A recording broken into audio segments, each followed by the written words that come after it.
sharing with you the concept of corporate administration. Under that, the topic will be on company secretary. So what actually mean by the company secretary? Whom do you call as a company secretary? What are his qualifications? What are his powers? And what all will be the qualifications needed, okay, to become the company secretary? So in this class we will be dealing with all these concepts. Okay, so to begin, the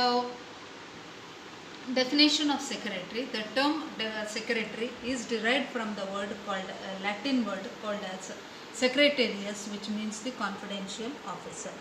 So secretary ಅಂದ ತಕ್ಷಣನೇ ಯಾವ ವ್ಯಕ್ತಿಯು ವಿಷಯವನ್ನು ಅಥವಾ ಕಂಪನಿಯ ವಿಷಯಗಳನ್ನು ಗೌಪ್ಯವಾಗಿ maintain ಮಾಡ್ತಾ ಇರ್ತಾರೋ ಅಂಥವರಿಗೆ ನಾವು ಕಾರ್ಯದರ್ಶಿ ಅಂತ ಹೇಳ್ತೀವಿ. Okay, so company secretary, a person who is maintaining the secrecy of the company is called as the company secretary. So the definition according to the section 2 subsection 45 of the Companies Act 1956 as amended Act of 1988 says, a secretary is a person who is a member of the Institute of the Company Secretaries of India and includes any other individual possessing the prescribed qualification and appointed to perform the duties which may be performed by a secretary under this act and any other ministerial and the administrative duties. So ಈ ಒಂದು section 2 subsection 45 ಅನ್ನೋ ಪ್ರಕಾರ secretary ಅಂತಂದರೆ ಯಾರಿಗೆ ಹೇಳ್ತೀವಿ ಅಂತಂದರೆ a person ಈ should be on individual, ಒಂದು ವ್ಯಕ್ತಿ ಇರಬೇಕಾಗುತ್ತೆ. ಯಾವುದೇ ಒಂದು ಸಂಸ್ಥೆ ಅಥವಾ ಎಂಟರ್ಪ್ರೈಸ್ ಆಗಲಿ ಅಥವಾ ಯಾವುದೇ ಒಂದು ಕಂಪ್ನಿಗೆ ನಾವು ಸೆಕ್ರೆಟರಿ ಅಂತ ಹೇಳ್ತಾ ಬರೋದಿಲ್ಲ. So secretary means he should be on individual. Second thing is ಹೆಂಗೆ ಇರಬೇಕು ಅಂತಂದರೆ he should be A member of the institute of companies secretaries of India. So ಈ ಒಂದು ಸಂಸ್ಥೆಯ ಅವನು ಮೆಂಬರ್ ಆಗಿರಬೇಕು ಅಥವಾ ಸದಸ್ಯನಾಗಿ ಇರಬೇಕಾಗುತ್ತೆ. ಮೂರನೇದಾಗಿ ಸೆಕ್ರೆಟರಿ ಯಾರನ್ನು ಕರಿತೇವಪ್ಪ ಅಂತಂದರೆ he should also be able to maintain the ministerial and the administrative duties ಅಂತ ಹೇಳ್ಬಿಟ್ಟು ಅಂತೀವಿ. ಅಥವಾ ಆಡಳಿತಾತ್ಮಕವಾದ ಎಲ್ಲ ಕರ್ತವ್ಯಗಳನ್ನು ಯಾರು ನಿಭಾಯಿಸ್ತಾರೆ ಅಂಥವರಿಗೆ ನಾವು ಸೆಕ್ರೆಟರಿ ಅಂತ ಹೇಳ್ತೀವಿ. So next concept will be on the legal position of a secretary. So legal position ಅಥವಾ ಕಾನೂನಿನ ಒಂದು ಸ್ಥಾನ ಸೆಕ್ರೆಟರಿ ಏನಿರುತ್ತೆ ಅಂತ ಅನ್ನೋದಾದರೆ is as a servant of the company, as an agent and as a officer ಅಂತ ಹೇಳ್ಬಿಟ್ಟು ಅವನ ಒಂದು ಲೀಗಲ್ ಪೊಸಿಷನ್ ಇರುತ್ತೆ. So when you say the quite self explanatory ಅಲ್ಲಿ ಅನ್ಬೋದು, but will see when you say secretary as a servant of the company ಅಂದಿದ ತಕ್ಷಣವೇ the simple concept will be ಯಾರನ್ನು ನಾವು ಸೇವಕ ಅಂತ ಹೇಳ್ತೀವಿ, ಅವನು ಒಬ್ಬ ತನ್ನ ಮಾಲೀಕ ಅಥವಾ ತನ್ನ ಮೇಲಧಿಕಾರಿ ಅಥವಾ ತನ್ನ ಬಾಸ್ ಏನು ನಿರ್ದೇಶನ ಕೊಡ್ತಾನೆ ಅದರ ಪ್ರಕಾರವಾಗಿ ಅವನು ಸೇವೆಗಳನ್ನು ಮಾಡ್ತಾ ಇರ್ತಾನೆ. ಸೊ ಅಂಥವರಿಗೆ ನಾವು ಸೇವಕ ಅಂತ ಹೇಳ್ತೀವಿ. The same way in the company also A secretary is A person who will be working according to the guidance and according to the directions which are given by the directors. Okay, so ನಿರ್ದೇಶಕರಾಗಿರುವಂಥವರು ಏನೆಲ್ಲ ಮಾರ್ಗದರ್ಶನವನ್ನು ಕೊಡ್ತಾರೆ ಅಥವಾ ಏನೆಲ್ಲ ಅವರನ್ನು ನಿರ್ದೇಶನಗಳನ್ನು ಕೊಟ್ಟಿರ್ತಾರೆ, so ಅದರ ಪ್ರಕಾರವಾಗಿ ಇವರು ಸೆಕ್ರೆಟರಿ ಆದವನು ಸೇವೆಯನ್ನು ಸಲ್ಲಿಸ್ತಾ ಹೋಗ್ತಾನೆ. So it's called as the servant of the company.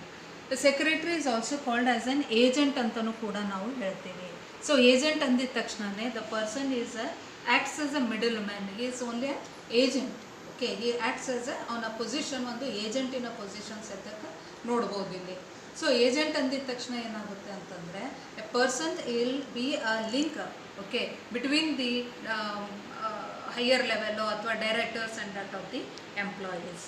Okay, ತನ್ನ ಡೈರೆಕ್ಟರ್ಸು ಆಗಲಿ, ಮ್ಯಾನೇಜಿಂಗ್ ಡೈರೆಕ್ಟರ್ಸ್ಗಳಾಗಲಿ ಅಥವಾ ತನ್ನ ಒಂದು ಮ್ಯಾನೇಜರ್ಸ್ಗಳಿರ್ಬೋದು.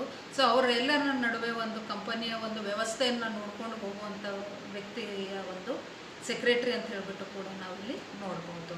So when you say an agent, that person will also be able to maintain the documentation works, the filing works, everything will be undertaken by this person. So secretary ಆದವರಿಗೆ ಇನ್ನೊಂದು ನಾವು officer ಅಂತಲೂ ಕೂಡ ನಾವು ನೋಡ್ತೀವಿ. So his position is also like an executive officer ಅಂತಲೂ ಕೂಡ ನಾವು ಇಲ್ಲಿ ನೋಡ್ಬೋದು. ಸೊ ಆಫೀಸರ್ ಅಂದಿದ ತಕ್ಷಣ ಅಥವಾ ಅಧಿಕಾರಿಯಾಗಿಯೂ ಕೂಡ ಅವರ ಒಂದು ಸ್ಥಾನವನ್ನು ನಾವು ನಾವಿಲ್ಲಿ ನೋಡ್ಕೋಬೋದು. ಸೊ ಆಫೀಸರ್ ಅಂತ ಅಂದಿದ ತಕ್ಷಣವೇ the person should not be only for the name ಸೇಕಿಗೋಸ್ಕರ ಅಥವಾ ಆಫೀಸರ್ ಆಗಿ ಇರಬಾರ್ದು ಅಥವಾ ಅಧಿಕಾರಿಯಾಗಿ ಇರಬಾರ್ದು. ಈತ ಸೆಕ್ರೆಟರಿ ಆಗಿರುವಂಥವ್ರು ಏನು ಮಾಡ್ತಾರೆ, ಅವರು ತನ್ನ ಕಾರ್ಯಗಳನ್ನು ತುಂಬ ನಿಷ್ಠೆಯಿಂದ ನಿಭಾಯಿಸ್ತಾ ಹೋಗ್ತಾರೆ. ಸೊ ಕಂಪನಿಯ ರಿಲೇಟೆಡ್ ಇರುವಂಥ ಎಲ್ಲ ಡಾಕ್ಯುಮೆಂಟೇಷನ್ ವರ್ಕ್ಗಳಿರ್ಬೋದು ಅಥವಾ ಪ್ರೊಸೀಡಿಂಗ್ಸ್ಗಳಿರ್ಬೋದು, ರೆಸಲ್ಯೂಷನ್ಸ್ಗಳಿರ್ಬೋದು, ಅಥವಾ ಕಂಪನಿಯ ರಿಲೇಟೆಡ್ ಯಾವೆಲ್ಲ ಮುಖ್ಯವಾದ ಅಂಶಗಳು ಏನೆಲ್ಲ ಇರ್ತವೆ ಅವುಗಳನ್ನೆಲ್ಲ ಅವರು ಮೇಂಟೈನ್ ಮಾಡ್ಕೊಂಡ್ಬಿಟ್ಟು ಹೋಗ್ತಾ ಇರ್ತಾರೆ.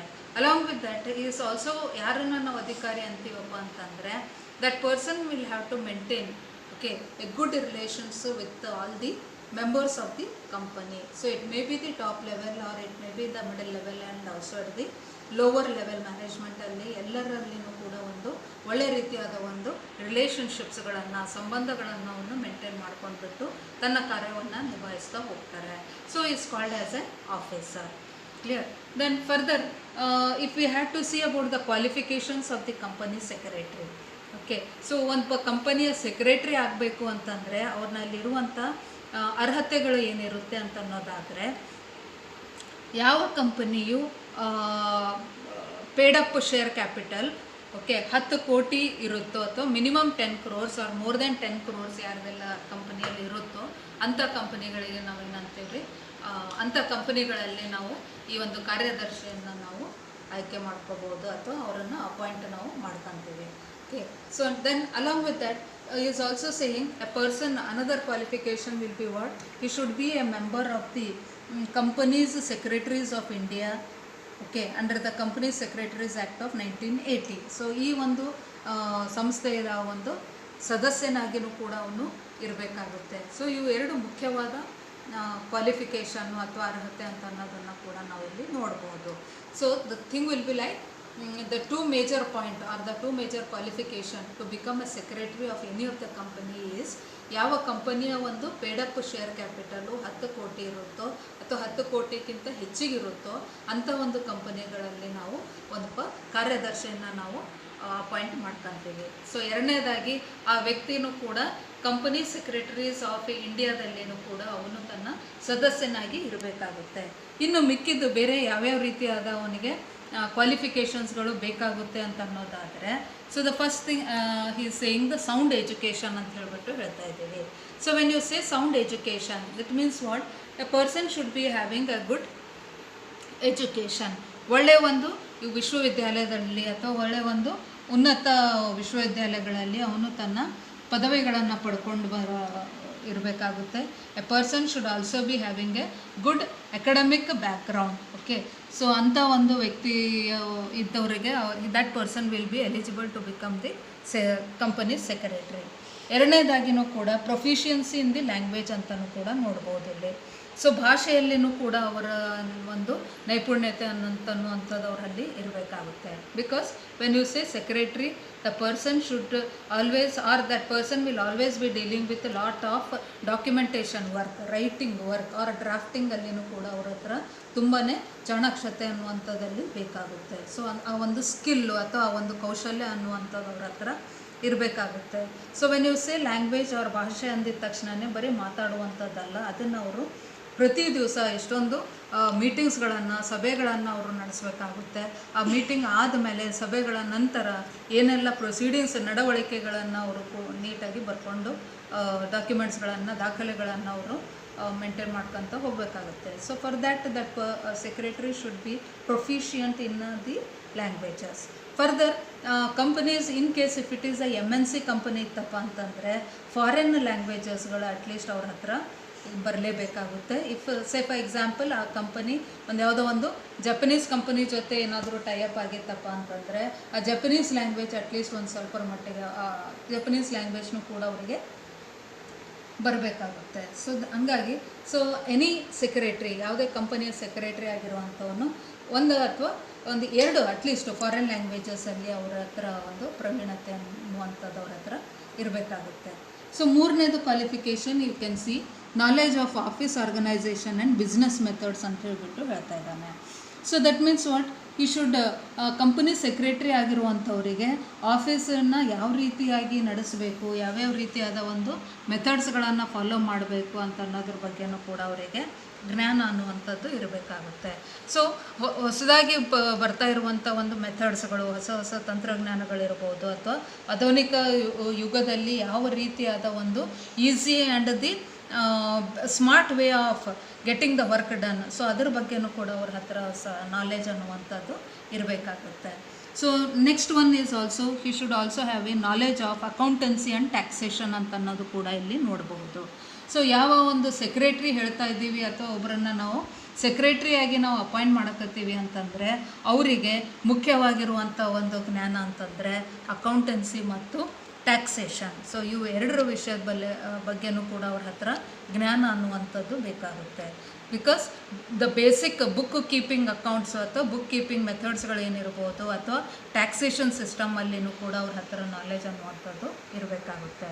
So when you say taxation, it may be like we have varieties of or the different types of taxes are there. Okay, so sales tax ಬಗ್ಗೆ ಅವರಿಗೆ ನಾಲೆಜ್ ಅನ್ನೋವಂಥದ್ದು ಇರಬೇಕಾಗುತ್ತೆ.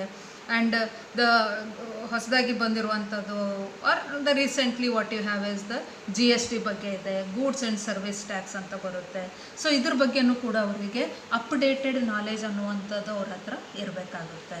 Then further also we can see the knowledge of mercantile law ಅಂತ ಹೇಳ್ಬಿಟ್ಟು ಕೂಡ ಇದೆ.